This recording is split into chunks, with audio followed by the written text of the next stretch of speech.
നൂറ, നൂറ വിഷമിക്കേണ്ട. നൂറയുടെയും പ്രിയപ്പെട്ട ഒരാൾ വന്നിട്ടുണ്ട്.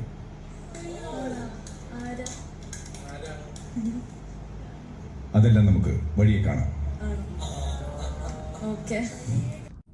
അപ്പോൾ നമുക്ക് എല്ലാവർക്കും അറിയുന്നത് പോലെ തന്നെ ബിഗ് ബോസിന്റെ ഈ ആഴ്ച ഫാമിലി വീക്കെൻഡിലൂടെയാണ് കടന്നുപോയിക്കൊണ്ടിരിക്കുന്നത്. എല്ലാവരുടെയും ഫാമിലി, ഒരുവിധം എല്ലാവരുടെയും ഫാമിലി നമ്മുടെ ബിഗ് ബോസിനകത്ത് എത്തിക്കഴിഞ്ഞിരിക്കുകയാണ്. 9 ആഴ്ച പിന്നിടുന്നതോടുകൂടി ആദ്യമായിട്ടാണ് ഇത്രയും നേരത്തെ ഫാമിലിയെ നമ്മുടെ ബിഗ് ബോസിനകത്തെ അകത്തേക്ക് ബിഗ് ബോസ് എത്തിച്ചിരിക്കുന്നത്. തികച്ചും വ്യത്യസ്തമായ ഒരു അനുഭവം തന്നെയായിരുന്നു. അതിൽ പ്രധാനപ്പെട്ട നമുക്ക് എടുത്തു പറയാൻ വേണ്ടിയിട്ടുള്ളത് അക്ബറിന്റെ ഫാമിലി, അനീഷിന്റെ ഫാമിലി, അതുപോലെ തന്നെ ഷാനവാസിന്റെ ഫാമിലി, ബിന്നിയുടെ ഫാമിലി, അവരെല്ലാം ബിഗ് ബോസിനകത്ത് കയറി ഇറങ്ങിയിരിക്കുകയാണ്. വളരെ സന്തോഷകരമായ, അതുപോലെ തന്നെ ആർദ്രമായ ചില നിമിഷങ്ങളും ഓർമ്മിച്ച് വെക്കാൻ പറ്റിയ ചില സന്തോഷകരമായ ചില നിമിഷങ്ങളും എല്ലാം തന്നെ നമുക്കും അതുപോലെ തന്നെ അവർക്കും ബിഗ് ബോസിനകത്ത് കൊടുക്കാൻ വേണ്ടി ഈ ഫാമിലിക്ക് എല്ലാവർക്കും സാധിച്ചു. എന്നാൽ ഈ ഒരു തുടക്കത്തിൽ നിങ്ങൾ കണ്ട പോലെ തന്നെ നൂറയോട് ബിഗ് ബോസ് പറയുന്നത് നിങ്ങൾ കേട്ട് കാണും. വിഷമിക്കേണ്ടതില്ല, നിങ്ങളുടെ വീട്ടിൽ നിന്നും ഒരാൾ നിങ്ങളെ തേടി എത്തിയിട്ടുണ്ട് എന്ന് നൂറയോട് പറയാൻ നൂറയ്ക്ക് തന്നെ അതിശയമാണ്. ആരാണ് എന്നുള്ള ഒരു ആകാംക്ഷയാണ്. ഉമ്മയാണോ അല്ലെങ്കിൽ അനുജത്തിയാണോ വാപ്പയാണോ എന്നൊക്കെയുള്ള ഒരു ചിന്ത തീർച്ചയായിട്ടും ആ കുട്ടിയുടെ മനസ്സിൽ ഏതാനും നിമിഷങ്ങൾ കടന്നുപോയി എന്നവരുടെ മുഖം കാണുന്ന സമയത്ത് തന്നെ നമുക്ക് മനസ്സിലാക്കാൻ വേണ്ടി സാധിക്കും. പക്ഷേ നമ്മുടെ വീഡിയോയിൽ നമ്മൾ പറഞ്ഞതുപോലെ തന്നെ ആദ്യമായിട്ട് അവരുടെ വീട്ടിൽ നിന്ന് ആരും തന്നെ എത്തിയിട്ടില്ല. എത്തപ്പെടാനുള്ള ഒരു സാധ്യത തന്നെ വളരെ കുറവാണ് എന്ന് നമ്മൾ ചൂണ്ടിക്കാണിച്ചിരുന്നു. പക്ഷെ അവർക്ക് വേണ്ടി എത്തിയിരുന്നത്, അവർക്ക് വേണ്ടി ഘോരവീരം ബാധിച്ചിരുന്ന നമ്മുടെ ദിയാസന ഒന്ന് ഞാൻ പറഞ്ഞിരുന്നു. രണ്ടാമത് സീസൺ 4 ബിഗ് ബോസിൽ പങ്കെടുത്തിരുന്ന നമ്മുടെ ജാസ്മിനാണ് മത്സരാർത്ഥിയാണ് ഇവർക്ക് വേണ്ടിയിട്ട് അവിടെ പാർട്ടിസിപ്പേറ്റ് ചെയ്യാൻ വേണ്ടിയിട്ട്, സപ്പോർട്ട് ചെയ്യാൻ വേണ്ടിയിട്ട് അവിടെ എത്തിയത് എന്നുള്ളതാണ്. പക്ഷേ വളരെ നിങ്ങൾക്ക് ബോൾഡായ ഒരു കഥാപാത്രം തന്നെയാണ് നമ്മുടെ ജാസ്മിൻ. എല്ലാവരും അത്യാവശ്യം നന്നായിട്ട് പെർഫോം ചെയ്യുന്നുണ്ട്. പിന്നെ അതിലെ നൂറിനെ എനിക്ക് കുറച്ച് പേഴ്സണലി അറിയായിരുന്നു. സ്റ്റേറ്റ്മെന്റ് ഭയങ്കരമായിട്ട് വിവാദമായല്ലോ, LGBT കമ്മ്യൂണിറ്റിനെ പറ്റിയിട്ടുള്ള ഒരു സാധനമൊക്കെ അത് കണ്ടിരുന്നു. എല്ലാവർക്കും എല്ലാവരുടേതായിട്ടുള്ള പേഴ്സണൽ അഭിപ്രായങ്ങൾ വരുന്നുണ്ടായിരുന്നു. ജാസ്മിൻ അത് കണ്ടിരുന്നു. I think I watched. അതിനോട് എന്താ പറയാനുള്ളത്? എല്ലാവർക്കും എൻഡ് ഓഫ് ദ ഡേ ഞാൻ ചിന്തിക്കുന്ന പോലെ തന്നെ നിങ്ങളെല്ലാവരും ചിന്തിക്കണം എന്നൊന്ന് പറയാൻ എനിക്കൊരു അവകാശമില്ല. പിന്നെ എന്ന് വെച്ചാൽ നമ്മൾ ബേസിക് ആയിട്ടുള്ള ഒരു ഹ്യൂമാനിറ്റി, റെസ്പെക്ട് ഇതൊക്കെ വെച്ചിട്ട് ചിന്തിച്ചാൽ മതി. വാട്ടവർ ഇപ്പം എനിക്ക് തോന്നുന്നത് ശരിയായിരിക്കുമല്ലോ നിങ്ങൾക്ക് എല്ലാവർക്കും ശരിയായിട്ട് തോന്നുന്നത്, എനിക്ക് തോന്നുന്നത് തെറ്റായിരിക്കുമല്ലോ നിങ്ങൾക്ക് എല്ലാവർക്കും തെറ്റായി തോന്നുന്നത്. സോ അത് പിന്നെ ആർഗ്യൂ ചെയ്ത് ഇങ്ങനെ അത് നെവർ-എൻഡിങ് എന്നുള്ള രീതിയിൽ വളരെ പക്വതയുള്ള ഈ ബിഗ് ബോസ് സീസൺ 7 ഇത്രയും പക്വമായിട്ട് സംസാരിച്ച മറ്റൊരാളും അവിടെ കയറി ഇറങ്ങി എന്ന് തോന്നില്ല. അഖിൽ മാരാർ പോലും പറഞ്ഞ സ്റ്റേറ്റ്മെന്റിനേക്കാൾ എത്രയോ ബെറ്റർ, എത്രയോ ചിന്തിച്ചുകൊണ്ട് വളരെ മാന്യമായ രീതിയിലുള്ള ഒരു ആൻസറാണ് നമ്മുടെ ജാസ്മിൻ്റെ ഭാഗത്ത് നിന്ന് ഉണ്ടായത്. വളരെ പക്വമായത്. കാരണം അവർ പറയുകയാണ്, നിങ്ങൾ എന്ത് ചിന്തിക്കണമെന്ന് എനിക്ക് പറയാൻ വേണ്ടി സാധിക്കുകയില്ല, നിങ്ങൾ പറയുന്നത് നിങ്ങളുടെ അഭിപ്രായമാണ്, അതിനെയാണ് നമ്മൾ അഭിപ്രായ സ്വാതന്ത്ര്യം എന്ന് പറയുന്നത്. അത് തന്നെയാണ് നമ്മുടെ ജാസ്മിൻ പറഞ്ഞത്. തീർച്ചയായിട്ടും അത് അവരുടെ അഭിപ്രായമാണ്. ലക്ഷ്മി പറഞ്ഞിരുന്നു, നമ്മുടെ ആതിര നൂറ എന്ന് പറയുന്ന ലെസ്ബിയൻ കപ്പിളിനെ വീട്ടിൽ കയറ്റാൻ വേണ്ടി കൊള്ളില്ല എന്നുള്ള ഒരു അഭിപ്രായം ആ സ്ത്രീ അവിടെ വെച്ച് പറഞ്ഞിരുന്നു. അപ്പോൾ ലാലേട്ടൻ തരെ പ്രകോപിതനായിട്ട് ചോദിക്കുന്നുണ്ട്, ഞാൻ എൻ്റെ വീട്ടിൽ കയറ്റുമെന്നൊക്കെ പറയുന്നത് നമ്മൾ കണ്ടതാണ്. പക്ഷേ ആ സ്ത്രീ അത് എൻ്റെ പേഴ്സണൽ ഒപ്പീനിയനാണ് എന്ന് അവിടെ വെച്ച് മുഖത്ത് നോക്കി പറയാൻ കാണിച്ച ആ തൻ്റെ ഇടം,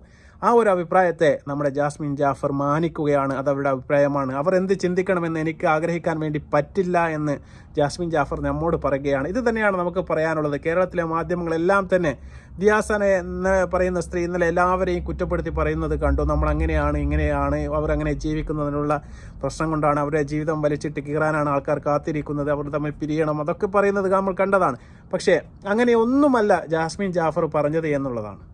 അവിടെ നിൽക്കുന്ന എല്ലാവരും ഒന്നായിട്ട് നല്ല രീതിയിലാണ് മുന്നോട്ട് കളിച്ചുകൊണ്ട് ഈ ഗെയിമിനെ മുന്നോട്ട് കൊണ്ടുപോകുന്നത്.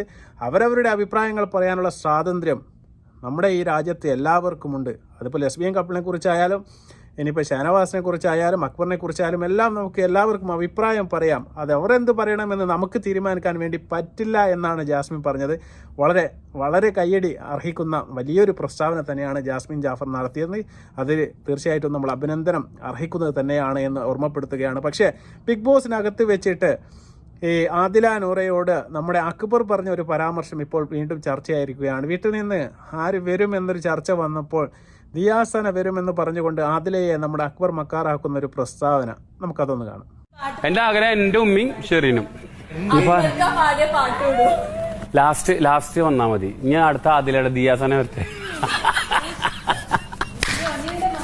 ദിയാസനല്ലേ വരിക? അല്ല അപ്പൊ ഇവിടെ അടിയാവും, വേറെ ലെവലാവും. ഇവിടെ ഫുൾ ചർച്ച ആയിരിക്കും, ചർച്ച. സങ്കടമുണ്ടോ? അയ്യോടാ. അവസാനം വരും നിന്റെ വീട്ടിൽ നിന്ന് എന്ന് പറഞ്ഞുകൊണ്ട് വളരെ ഒരു കോമഡി രൂപേണ അക്ബർ പറയുന്നതും അതിനുശേഷം ആദില വളരെ ഇമോഷണലായിട്ട് എനിക്ക് സങ്കടമായി എന്ന് പറയുന്നതെല്ലാം കണ്ടു സോറിയൊക്കെ പറയുന്നുണ്ട് അക്ബർ. പക്ഷേ ഈ സോറി നിങ്ങൾ പറയുന്ന സമയത്ത് നിങ്ങൾ മനസ്സിലാക്കണം, ഇതാണ് ഞാൻ പറഞ്ഞത്, ഒരു ഉമ്മയുടെയും ഉപ്പയുടെയും വേദന എന്ത് എന്ന് നിങ്ങൾക്ക് മനസ്സിലാക്കണമെങ്കിൽ തീർച്ചയായിട്ടും നിങ്ങൾ ഒന്നെങ്കിൽ ഒരു ഉമ്മയാവണം. ആ സമയത്ത് മാത്രമേ നിങ്ങൾക്ക് വീട്ടുകാരുടെ വിഷമങ്ങൾ നിങ്ങൾക്ക് മനസ്സിലാക്കാൻ വേണ്ടി സാധിക്കുകയുള്ളൂ. ഇനി എങ്ങാനും നമ്മുടെ നൂറ എന്ന് പറയുന്ന കുട്ടിയുടെ വീട്ടിൽ നിന്ന് ഉമ്മയും വാപ്പയും അവിടെ വന്നിട്ട് എന്താണ് പറയേണ്ടത്? ഞാൻ നിങ്ങളെ സപ്പോർട്ട് ചെയ്യുന്നു, അല്ലെങ്കിൽ സുവർഗരതി ഞങ്ങൾ പ്രോത്സാഹിപ്പിക്കുന്നു എന്നൊരു മെസ്സേജ് നമ്മുടെ സമൂഹത്തിന് അല്ലെങ്കിൽ കേരളത്തിലെ ഈ ബിഗ് ബോസ് കാണുന്ന ലക്ഷോപലക്ഷം ആൾക്കാരോട് പറയേണ്ടതായിട്ടുണ്ടോ?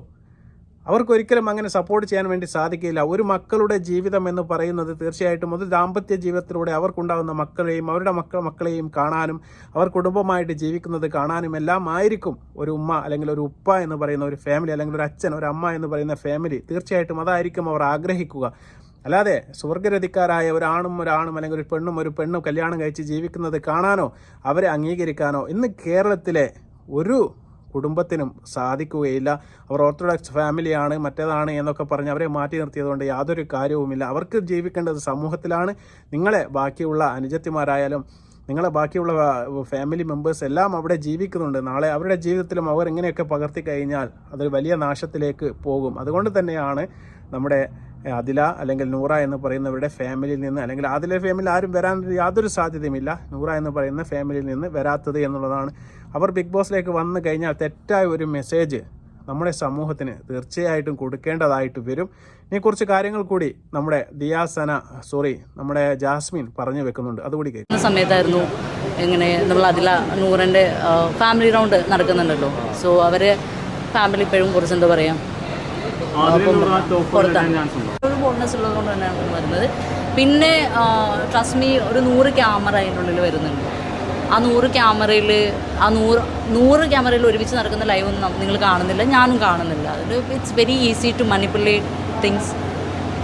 നിങ്ങളിപ്പോൾ ക്യാമറ ചെയ്യുന്ന ആൾക്കാരല്ലേ, നിങ്ങൾക്ക് തന്നെ ഇപ്പോൾ ഞാൻ ഈ പറയുന്ന കാര്യങ്ങൾ വളരെ നല്ല രീതിയിൽ എടുക്കാം, അല്ലെങ്കിൽ മോശമായിട്ടുള്ള രീതിയിൽ നിങ്ങൾക്കത് കൊണ്ടുപോയെടുക്കാൻ പറ്റും.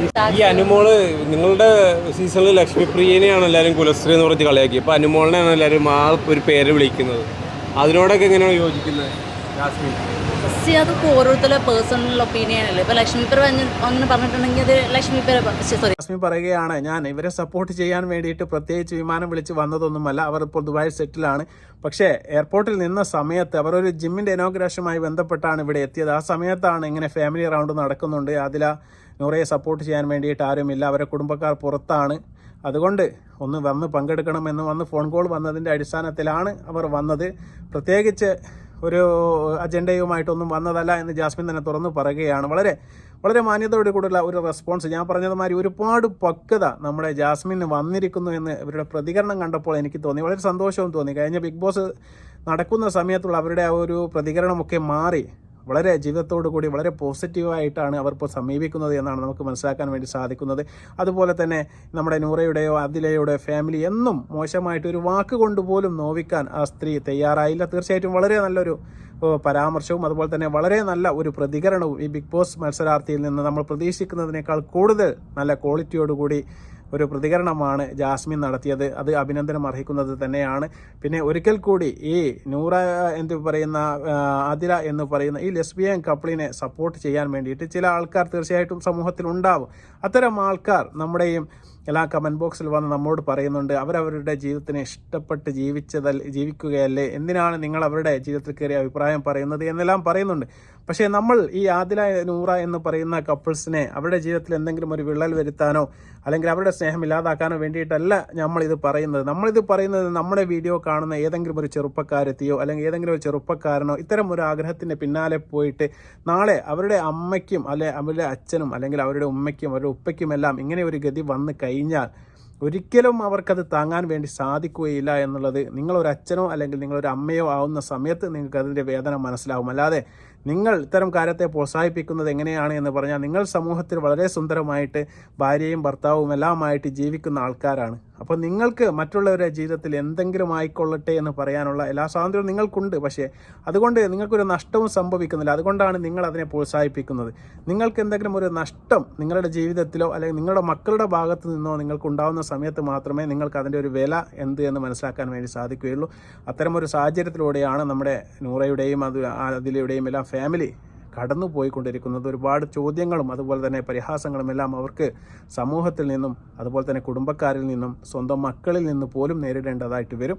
അതുകൊണ്ടാണ് അവർ മാറി നിന്നത് എന്ന് വിനീതമായി ഈ സന്ദർഭത്തിൽ ഓർമ്മിപ്പിക്കുകയാണ്. തീർച്ചയായിട്ടും അവർ വീണ്ടും ഒരു വിചാരത്തോടു കൂടി ജീവിതത്തെ സമീപിക്കുകയാണെങ്കിൽ തിരിച്ചു പിടിക്കാവുന്നത് മാത്രമേ ഉള്ളൂ അവരുടെ ജീവിതം എന്ന് ഓർമ്മിപ്പിച്ചുകൊണ്ട് വീണ്ടും നല്ലൊരു വീഡിയോ ആയി വരുന്നതുവരെ നന്ദി, നമസ്കാരം.